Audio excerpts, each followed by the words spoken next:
جب حضرت عثمان غنی رضی اللہ تعالیٰ عنہ کا محاصرہ کر لیا گیا اور یہ خلافت کا آخری آپ کا دور ہے، 82 سال کی عمر تھی اس وقت آپ کی، اور یہ تاریخ کا دردناک باب ہے کہ حضرت عثمان غنی پر 40 دن تک پانی بند رہا۔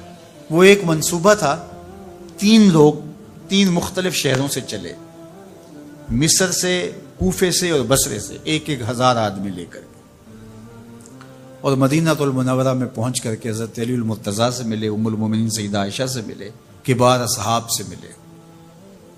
تو جو انہوں نے کہا تو انہوں نے ان کو کہا کہ نہیں، ایسی کوئی بات نہیں، فہمائش کر کے واپس بھیج دیا۔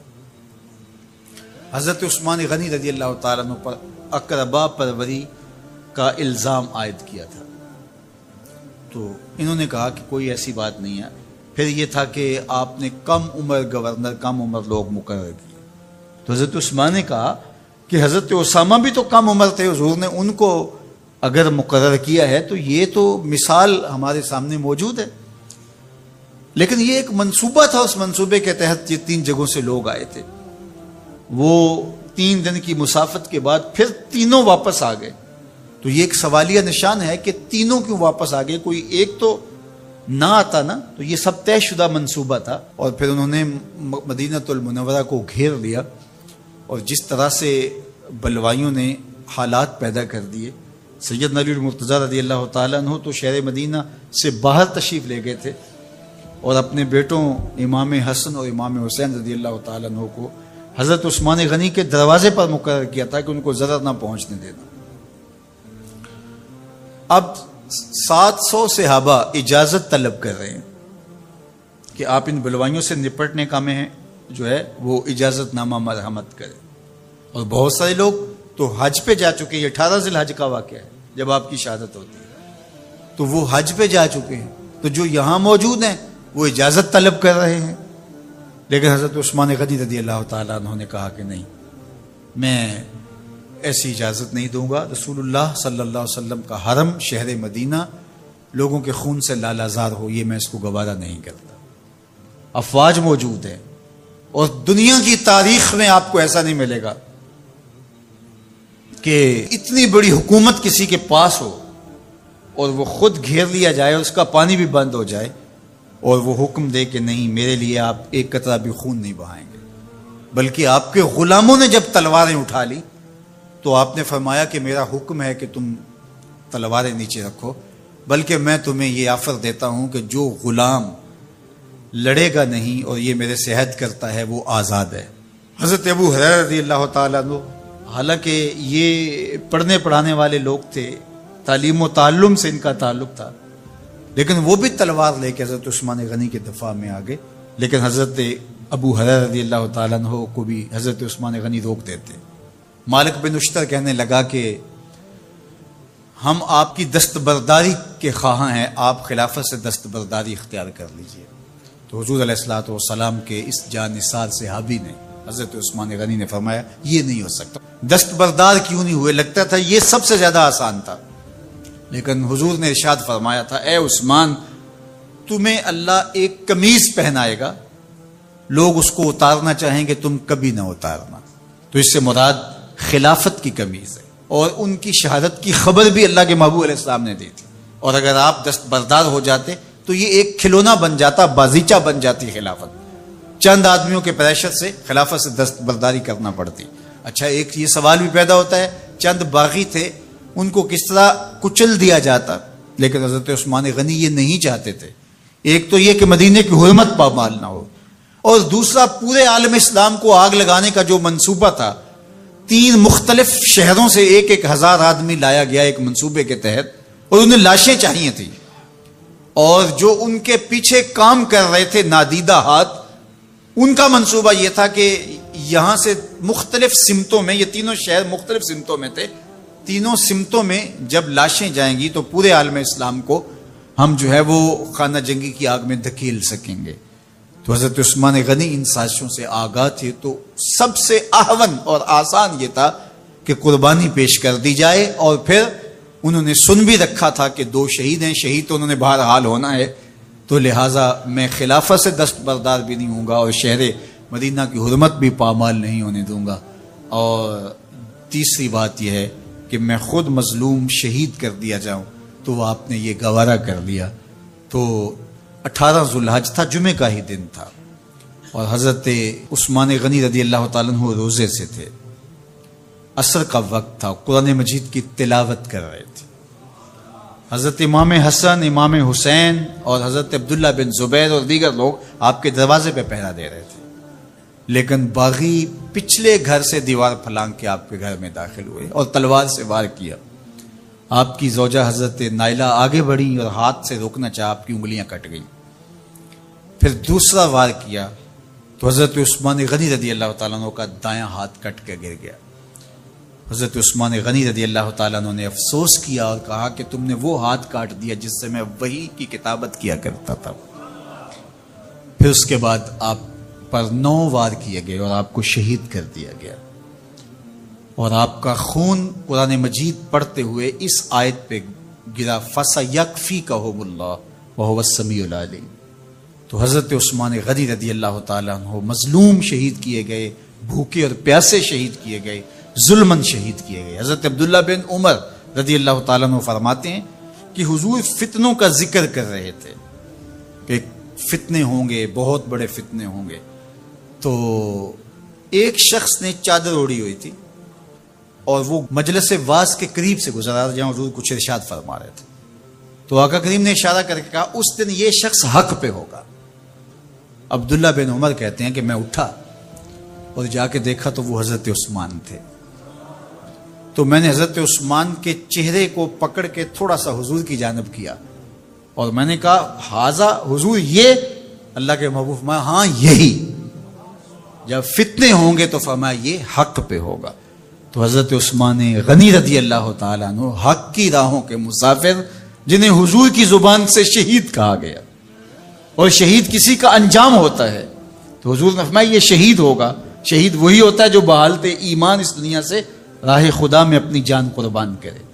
فرمایا فَإِنَّمَا عَلَيْكَ نَبِيٌّ وَصِدِّيقٌ وَشَهِيدَانٌ، اے پہاڑ رک جا، تو جانتا نہیں تیرے اوپر اللہ کا ایک نبی ہے، ایک صدیق ہے اور 2 شہید ہیں۔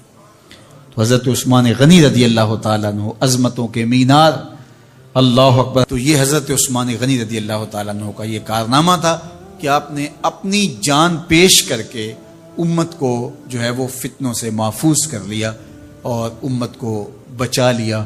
حضرت عثمان غنی رضی اللہ تعالیٰ عنہ پہ کروڑوں رحمتیں، کروڑوں سلام۔ ہم آپ کی عظمت کو سلام پیش کرتے ہیں، عقیدتوں کا خراج پیش کرتے ہیں۔ حضور کی خدمت میں ایک جنازہ لایا گیا اور حضور سے عرض کی گئی حضور اس شخص کا جنازہ پڑھا دیجئے، تو حضور نے انکار کر دیا، کہا میں جنازہ نہیں پڑھاؤں گا۔ تو صحابہ نے عرض کیا یا رسول اللہ، کبھی ماضی میں ایسا نہیں ہوا، جب بھی کوئی جنازہ لایا جاتا ہے تو آپ جنازہ پڑھا دیتے ہیں اور آپ نے آج انکار کر دیا ہے۔ تو فرمایا یہ شخص میرے عثمان سے بغض رکھتا تھا اور اس کو اللہ نے بھی اپنی رحمتوں سے محروم کر دیا ہے۔ حضور نے اس شخص کا جنازہ نہیں پڑھایا جو مبغض عثمان غنی رضی اللہ تعالی عنہ۔ تو اب آپ اندازہ کیجئے وہ کتنا بدبخت شخص ہے جو حضرت عثمان سے بغض اور دشمنی رکھتا ہے۔ حضرت عثمان غنی رضی اللہ تعالی عنہ سے اللہ کے محبوب علیہ السلام نے کتنی خوبصورت ارشاد فرمائی، میں اس سے حیا کیوں نہ کروں جس سے اللہ کے فرشتے بھی حیا کرتے ہیں۔ یعنی عثمان غنی وہ ہیں جس سے اللہ کے فرشتے بھی حیا کرتے ہیں، اور جو عثمان غنی کا حیا نہیں کرتا اس سے بڑا بے حیا کون ہو سکتا ہے۔ حاکم نے مستدرک کے اندر روایت ذکر کی ہے کہ بہت سارے صحابہ حضور کی بہت ساری خوبیوں کے مظہر تھے، اور سب سے زیادہ حضور کے خلق کے مشابہ حضرت عثمان غنی رضی اللہ تعالیٰ، اور خلق میں سب سے اونچا درجہ حیا کا ہوتا ہے۔ تو حضرت عثمان غنی رضی اللہ تعالیٰ عنہ حیا کے اس مقام پہ فائز المرام تھے جو انہی کا مقصوم تھا۔ اللہ ہمیں حضور کے اہل بیت، حضور کے اصحاب، بلکہ حضور کے در کی مٹی کی تعظیم بھی نصیب کرے۔ اقبال نے کہا تھا خاک طیبہ از دو عالم خوش ترست، آن خنک شہرے کے آنجا دل برست۔ ہمیں تو طیبہ کی مٹی بھی اچھی لگتی ہے اس لیے کہ وہاں محبوب جو رہتے ہیں، تو محبت تو اس چیز کی متقاضی ہوتی ہے، محبوب کی راہوں کو بھی سلامی پیش کی جائے۔ تو جو حضور علیہ السلام کے ساتھ منسوب اتنی وقی نسبتیں ہیں ان کا احترام کیوں نہیں کریں گے؟ تو حضرت عثمان غنی تو داماد رسول ہیں، حضرت عثمان غنی تو ذو النورین ہیں، حضرت عثمان غنی تو حضور علیہ الصلوۃ والسلام کے محبوب اور حضور علیہ الصلوۃ والسلام کے پیارے ہیں، ان کو جنت کی بشارت دی گئی ہے، عشرہ مبشرہ میں سے ہیں، 4 جلیل القدر خلفاء میں ان کا نام شامل ہے، اور پھر حضور کی 2 صاحبزادیاں ان کے نکاح میں آقا کریم نے ان کو شہید خود قرار دیا، اور میرے اور آپ کے آقا و مولا نے کہا آج کے بعد کوئی عمل عثمان کو نقصان نہیں دے گا، اور کہا عثمان سے میں حیا کیوں نہ کروں، اس سے اللہ کے فرشتے بھی حیا کریں۔ وہ کتنا دل گداز لمحہ ہے، قرآن نے اس منظر کو بیان کیا کہ جب حضرت خلیل اللہ نے خواب دیکھا، اپنے بیٹے کو ساتھ لے کر کے وادی منع میں پہنچتے ہیں، اور جو ارادہ تھا، عزم مصمم تھا، اس کا اظہار اپنے بیٹے کے سامنے کیا تاکہ اس نیکی میں بطیب خاطر یہ بھی شامل ہو جائے۔ قرآن نے اس کو بیان کیا ہے۔ ایسی انوکھی کہانی آپ کو کہیں نہیں ملے گی، ایسی سچی کہانی اور عظیمت کی دل آویز داستان کہ باپ اور بیٹا دونوں بیٹھ کے گفتگو کر رہے ہیں۔ کیا گفتگو ہے؟ باپ کہہ رہا ہے کہ یا بنیا، اے میرے بیٹے۔ جو اہل زبان ہیں وہ اس کی نزاکت کو اور اس کی لطافت کو سمجھتے ہیں کہ یا بنی نہیں کہا گیا، میرے بیٹے نہیں، یا بنیا۔ جس طرح ماں لاڈ سے اپنی بیٹی کو بیٹی نہیں کہتی، میری بچڑی کہتی ہے، تو جب وہ بچڑی کہتی ہے تو اس کے اندر گوند گوند کے محبت رکھی ہوئی ہوتی ہے۔ تو یہاں ذرا لفظ دیکھیے، یا بنیا، اے میرے بیٹے۔ اللہ اکبر۔ اردو کے دامن میں کوئی اتنی وسعت نہیں ہے کہ ان لفظوں کی تعبیر ہو سکے جو شہد ان لفظوں سے ٹپک رہا ہے جو حضرت خلیل اللہ نے اپنے بیٹے کے لیے لفظ استعمال کیے۔ یا بنیا، اے میرے دل بند، اے میرے جگر کے ٹکڑے، اے میرے فرزند نونہال، میں نے خواب دیکھا ہے، اس خواب میں تجھے ذبح کر رہا ہوں۔ یہ خواب آپ یا میں دیکھیں تو ہم تو اپنی بیوی سے بھی اس کو شیئر نہیں کر سکتے، ہمارے رونگٹے کھڑے ہو جاتے ہیں، لیکن بیٹے سے کہہ رہا ہے، اور یہ محض خواب کسی تفنن تباہ کے لیے نہیں ہے یا محض کوئی بات سمجھانے کے لیے نہیں ہے، اس کی تعبیر کی طرف بچے کو لانے کے لیے سنایا جا رہا ہے۔ کہا بیٹا میں نے ایک خواب دیکھا ہے۔ خواب کیا ہے؟ کہ میں تجھے ذبح کر رہا ہوں، اب تو بتا تیری رائے کیا ہے؟ اللہ اکبر۔ اب باپ بیٹے سے کہے کہ میں تجھے ذبح کرنا چاہتا ہوں تو بیٹے کا رد عمل کیا ہوگا؟ کوئی بھی تصور اپنے بیٹے کو کر کے سوچے کیا رد عمل ہوگا؟ اس کی آنکھیں پھٹی کی پھٹی رہ جائیں گی، وہ باپ کے ہوش و حواس پہ شک کرنے لگ جائے گا، کہے گا کیا بول رہے ہو، ہوش ٹھکانے ہیں؟ باپ ہو، سفاک ہو، کیا لہجہ ہے تمہارا، مجھے ذبح کرو گے؟ لیکن یہ فیضان نظر تھا یا کہ مکتب کی کرامت تھی؟ سکھائے کس نے اسماعیل کو آداب فرزندی؟ اقبال پوچھتے ہیں کیا تھا جس نے اسماعیل علیہ السلام کو آداب فرزندی سکھائے؟ وہ مکتب کی کرامت بھی تھی اور وہ فیضان نظر بھی تھا۔ فیضان نظر باپ کا تھا اور پہلا مکتب ماں تھی۔ سیدہ ہاجرہ نے سکھایا تھا باپ کی بات کیسے مانی جاتی۔ جو مائیں بیٹوں کو، بیٹیوں کو باپ کی اطاعت سکھاتی ہیں وہ مائیں اپنی اولاد کو فرما بردار پاتی ہیں۔ ماں کے ہاتھ میں اولاد کی تربیت کا جوہر ہوتا ہے۔ یہ سیدہ ہاجرہ کی تربیت بول رہی ہے جب باپ نے کہا بیٹے میں تجھ کو ذبح کرنا چاہ رہا ہوں، کتنی بڑی بات ہے۔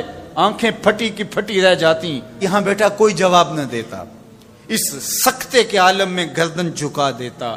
مکمل اطاعت کہلاتی، انقیاد امر کہلاتا، امتثال حکم کہلاتا۔ باپ کہتا میں تجھے ذبح کرنا چاہتا ہوں، بیٹا خاموش ہو جاتا۔ السکوت من الرضا، لمحے حساس ہوں تو خاموشی بھی رضا مان لی گئی تو بیٹا صرف خاموش ہو جاتا، سر جھکا لیتا، یہ کافی تھا۔ انقیاد امر تھا، حکم کی تعمیل تھی، امتثال امر تھا۔ لیکن بیٹا کیا کہتا ہے؟ یا ابت افعل ما تؤمر، ابا جی جو کرنا ہے کر گزریے۔ باپ نے جو پوچھا تھا وہ ذبح کے حوالے سے پوچھا تھا، تو ذبح کا جواب ذبح سے مکمل امتثال امر ہے۔ لیکن بیٹا 2 قدم آگے بڑھ کے کہتا ہے یا ابت، اے میرے پیارے باپ۔ اب اس میں بھی بیٹے کا لہجہ تبدیل نہیں ہوتا۔ جب باپ ذبح کرنے کا کہہ رہا ہو اس وقت میرے ابو کہنا یہ امتثال امر کی انتہا ہے۔ اور آگے کیا کہا؟ افعل، کر گزریے. یہاں یہ نہیں کہا ذبح کیجئے.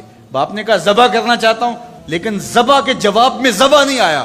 ذرا دل تھام کے بیٹھیے. کتنا امتثال امر اور مکتب کی کرامت کا کیسے ظہور ہوتا ہے. یا ابا تفعل ما تؤمر، اے ابو ذبح کیا، جو بھی کرنا ہے کر گزریے. ماں میں عموم ہے، عموم. ما تؤمر، جو بھی حکم ہے. ذبح کیا ہے، جو بھی کرنا ہے کر گزریے. رہی بات میری تو یہ کام چھوٹا تو نہیں، ستجدنی انشاءاللہ من الصابرین. آپ دیکھیں گے میں صبر کر کے دکھاؤں گا، میں صبر کر کے دکھاؤں گا، تڑپوں گا بھی نہیں. اب یہ منظر قرآن نے بیان کیا. فلما اسلما، جب دونوں نے طے کر لیا. کیا طے ہوا؟ فلاں نمبر کی گاڑی خرید لے نہیں، فلاں پلاٹ خرید لے نہیں، فلاں پلازا لے لے نہیں. باپ اور بیٹے کی وادی منع میں بات کیا ہوتی ہے؟ باپ کہتا ہے میں تجھے ذبح کرنا چاہ رہا ہوں، بیٹا کہتا ہے میں ہونے کے لیے تیار ہوں.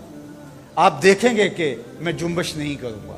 اب قرآن نے یہاں جو لفظ استعمال کیے، ذرا لفظوں پہ فلما اسلما، یہیں سے اسلام ہے. اسلام یہ ہے یار کے آگے سر تسلیم خم کر دینا. من مانی کا نام اسلام نہیں ہے، اللہ رسول کی اطاعت کا نام ہے. فلما اسلما، جب دونوں نے اس بات کو طے کر لیا، دونوں راضی ہو گئے. باپ ذبح کرنے پہ راضی ہے، بیٹا ذبح ہونے پہ راضی ہے. وَتَلَّهُ لِلْجَبِينِ، اور باپ نے بیٹے کو پیشانی کے بل لٹا لیا، ہاتھ میں چھری پکڑی ہے. بوڑھا باپ اپنے نونہال بیٹے کو ذبح کرنے پہ آمادہ ہے، جس کا کوئی قصور نہیں ہے، جس کو اللہ سے دعائیں مانگ مانگ کے لیا تھا. اللہ اکبر. کارکنان قضاء و قدر دم بخود ہیں. آسمان بھی سوگ کی چادر اوڑے ہوئے، وادی منع تھر تھر کانپ رہی ہے. رضوان جنت اور حوریں سسک رہے ہیں، مالک قیامت آنے والی ہے. کہا تم بھی کہتے تھے خلیفہ ہمیں بناؤ، ذرا میرے بندے کا انداز عبادت بھی دیکھو، میرے بندے کی بانکی ادا بھی دیکھو، میرے حکم پر اس کی تعمیل دیکھو. اللہ اکبر. حضرت خلیل اپنے بیٹے کو لٹا کے ہاتھ میں چھری پکڑے، بیٹے کو ذبح کرنے کے لیے آگے بڑھتے ہیں. ہاتھ میں چھری لیے ہے اور گردن پہ رکھتے ہیں، اور پوری قوت کے ساتھ چھری کو گردن پہ پھیر دیتے ہیں، لیکن ایک بال بھی نہیں کٹتا. اس کا یہ مطلب ہی کہ چھری نے اب کام نہیں کیا، میں کیا کروں. کہا شاید میرے دل میں کوئی ایسی بات آ گئی جس سے چھری کو روک دیا گیا. جلدی سے چھری کو پاس پڑی لکڑی یا پتھر پہ مارا. لما تقطع یا سکین، اے چھری کاٹتی نہیں ہے. آواز آئی الخلیل یامرنی والجلیل ینہانی. خلیل کاٹنے کا کہتا ہے، جلیل کہتا ہے خبردار ایک بال بھی کاٹا. پھر تیز کرتے ہیں اور دوبارہ چھری گردن پہ رکھتے ہیں. اللہ اکبر. گلا کٹ جاتا ہے، خون بہنے لگتا ہے. حضرت خلیل خوش ہو جاتے ہیں، آنکھوں سے پٹی کھول دیتے ہیں. لیکن منظر کیا دیکھتے ہیں کہ جس کو ذبح کیا وہ بیٹا نہیں، وہ تو دمبا ہے. اور حضرت اسماعیل پاس کھڑے مسکرا رہے ہیں. بے ساختہ زبان سے نکلا اللہ اکبر. حضرت اسماعیل بولے لا الہ الا اللہ واللہ اکبر. جبریل امین جو دمبا لے کے آئے تھے وہ بھی پاس کھڑے اور مسکرا رہے تھے، بولے اللہ اکبر وللہ الحمد. اب ابراہیم علیہ السلام کی سرشاری کا عالم، جبریل امین موجود ہیں اور دمبا پڑا ہوا ہے. اب ظاہر ہے بات سیدھی سیدھی ہے کہ اللہ کے حکم سے سب کچھ ہوا. حضرت ابراہیم علیہ السلام کے قلب اطہر کو تسلی ہو گئی. لیکن عین اس موقع پر وحی کی چمک سے منع کی وادی روشن ہو گئی اور وحی نازل ہوتی اور آواز آتی ہے وَنَادَيْنَاهُ أَن يَا إِبْرَاهِيمُ قَدْ صَدَّقْتَ الرُّؤْيَا إِنَّا كَذَلِكَ نَجْزِي الْمُحْسِنِينَ. عین اس موقع پہ ہم نے بھی آواز دی، ابراہیم بس بس تو نے واقعی خواب پورا کر دکھایا. ہم نے تیری سنت کو قیامت تک باقی رکھا اور اس تیری نشانی مٹنے نہیں پائے گی. صدیاں بیتنے کے بعد آج بھی منع کی قربان گاہ سے لے کر دنیا کے آخری کونے تک سنت ابراہیمی کو زندہ کیا جاتا ہے. اللہ اکبر. کتنا جگرا تھا اس باپ کا اللہ کی رضا کے لیے. خلت کے تاج یوں نہیں ملتے، عظمتوں کی معراج یوں نصیب نہیں ہوتی. باپ بیٹے کو ذبح کرنے کے لیے آمادہ ہو جاتا ہے. ہمارے ایک بزرگ کہا کرتے تھے بیٹے ہر بندے کا کوئی نہ کوئی اسماعیل ہوتا ہے، جب تک وہ اپنے اسماعیل کی گردن پہ چھری نہیں رکھتا اللہ کی دوستی نصیب نہیں ہوتی. اپنی خواہشات کی گردن پہ، اپنی آرزوؤں کی گردن پہ چھری پھیرو، اللہ کے لیے محبوب سے محبوب چیز قربان کرنے کے لیے آمادہ ہو جاؤ، پھر تمہیں وہ اپنی قربتوں سے مالا مال کرے گا۔ کوئی بھی اتنی جلد معاف نہیں کرتا، ماں بھی اتنی جلد اپنی اولاد کو معاف نہیں کرتی جتنی جلد بندوں کو اللہ معاف فرماتا ہے، بلکہ جو صغائر ہیں وہ تو بغیر توبہ کے ہی معاف ہوتے رہتے ہیں۔ فرمایا کہ جب تم وضو کرتے ہو تو اعضائے وضو کے گناہ جھڑ جاتے ہیں وضو سے، اور ہمیں پتہ بھی نہیں ہوتا۔ بہت سارے صغیرہ گناہ ایسے بھی ہیں کہ ہم ان صغائر کا ادراک بھی نہیں کر پاتے، لیکن وہ ہمارے سے جڑے ہوئے ہوتے ہیں، اور اسی طرح جب وہ ہمارے سے جھڑتے ہیں تو ہمیں ادراک بھی نہیں ہوتا کہ وہ ہمارے ساتھ جڑے تھے اور ہمارے سے دور بھی ہو گئے اور ہمیں پاک صاف کر دیا گیا۔ ایک نماز سے دوسری نماز تک کا وقت درمیان کے اندر ہونے والے گناہوں کا کفارہ ہے۔ ایک جمعہ دوسرے جمعے تک، ایک رمضان دوسرے رمضان تک گناہوں کا کفارہ ہے۔ تو یہ اللہ کی کرم نوازیوں کے رنگ، بلکہ فرمایا ہم نے تم کو جو بڑے گناہوں سے منع کر رکھا ہے، اگر تم ان گناہوں سے اپنے آپ کو بچا لو تو ہم اس کے صلے کے اندر تمہارے چھوٹے گناہ ویسے ہی معاف کر دیں۔ ایک تو ہے کہ تم وضو کرو گے تو جھڑیں گے، ایک تو یہ ہے کہ تم کچھ اعمال کرو گے تو اس کی برکت سے یہ گناہ ساتھ جھڑ جائیں گے، لیکن اگر تم بڑے گناہوں سے بچتے رہو گے تو ہم تمہاری اس بات کا اعزاز تمہیں دیتے ہوئے کہ تمہیں اللہ کے حکم کا پاس ہے اور تم بڑے گناہوں سے بچ رہے ہو، اور جو چھوٹے گناہ تم سے سرزد ہو گئے ہم اس بڑے گناہ سے بچنے کی وجہ سے وہ ویسے ہی تمہارے سے ہٹا دیں گے، تمہیں صاف کر دیں گے اس سے۔ یہ کتنی کرم نوازیاں ہیں۔ اور اگر تم نیکیاں کرتے ہو تو نیکی بھی تمہارے گناہ کو مٹا دیتی ہے۔ اللہ کے محبوب علیہ السلام نے جو 3 وصیتیں کی تھی تو ان میں سے ایک وصیت یہ تھی کہ گناہ تم سے سرزد ہو جائے تو اس کے بعد تم نیکی کرو۔ کیوں؟ تم ہوہا، جو نیکی ہے وہ گناہ کو مٹا ڈالے گی۔ یہ کیسا اس کا الوہی انتظام ہے کہ ہمارے گناہوں کو مٹانے کے لیے کتنے سامان رکھیں۔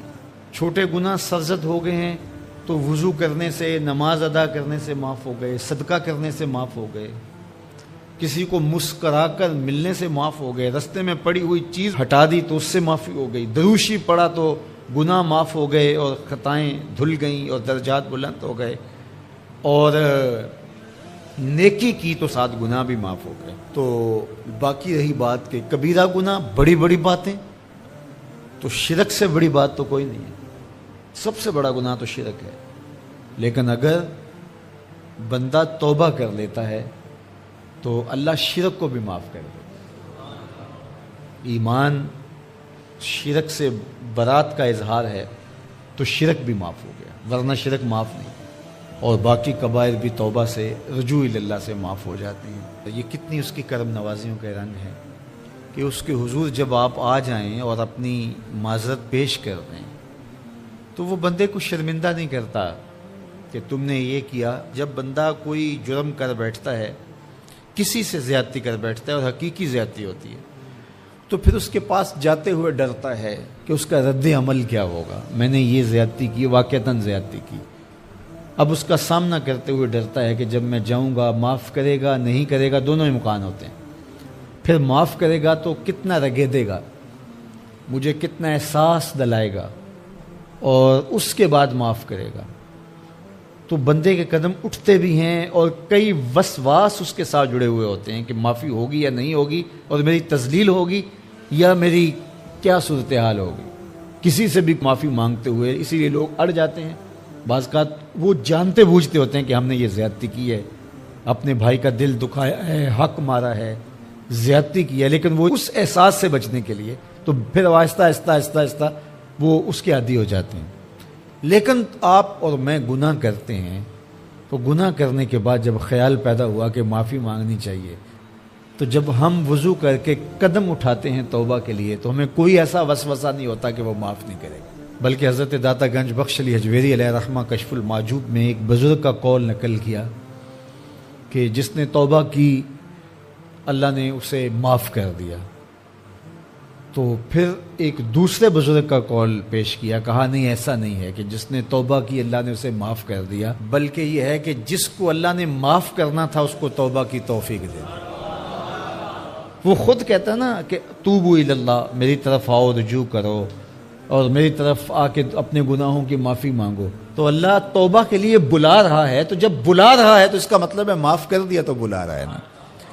اب اگر اس کے باوجود بھی کوئی اپنے معاشرے کے دوسرے افراد کے لیے بھی وہی چاہوں گا تو پھر مجھے بتاؤ کہ معاشرے کے اندر پھیلتی ہوئی روحانی بیماریاں، حسد، حقد، بغض، کینہ، نفرت، ایک دوسرے کو نیچا دکھانا، تکبر، رعونت، غرور، یہ ساری چیزیں یہ کہیں آپ کو نظر بھی نہیں آئیں.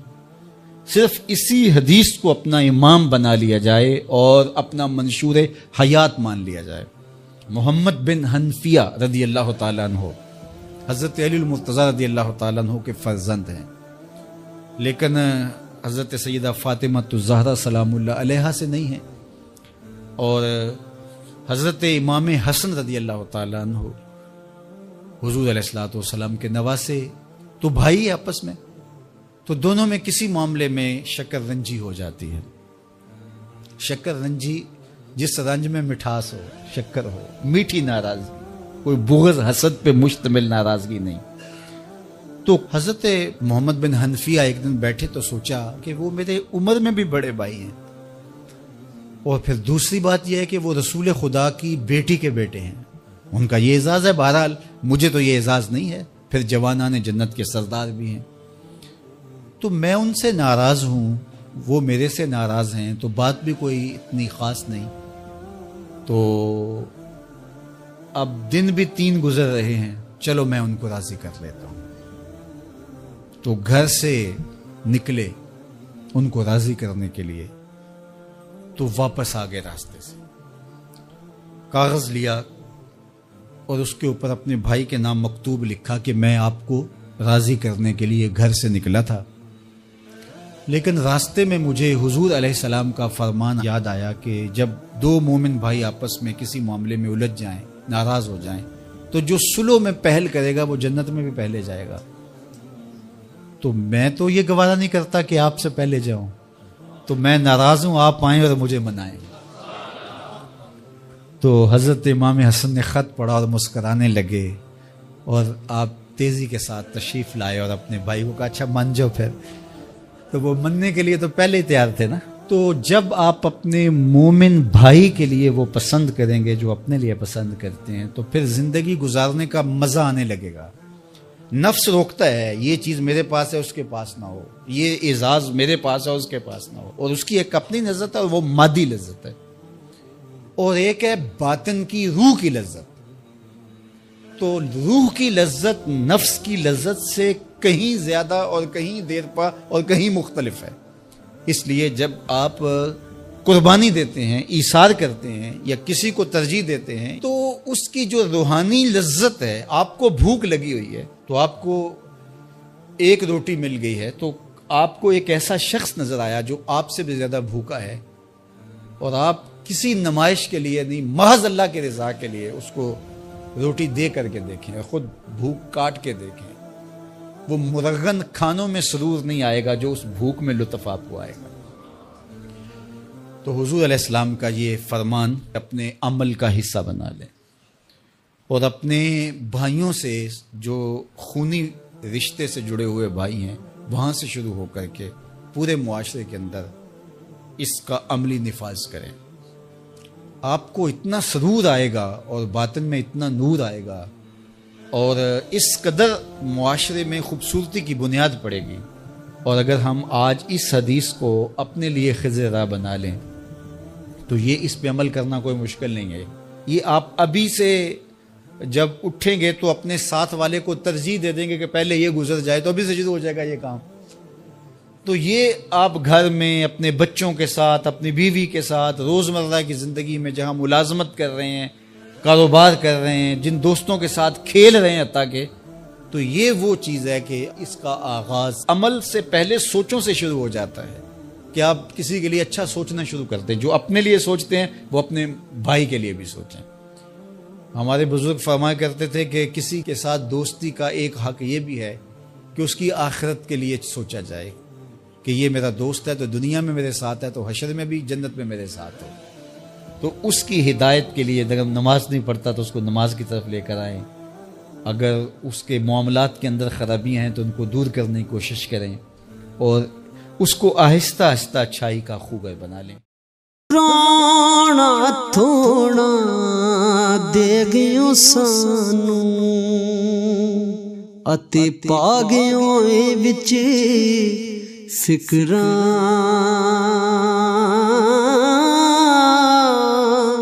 پاٹی لیر پرانی وانگوں تے ٹنگ گیوں وچ ککراں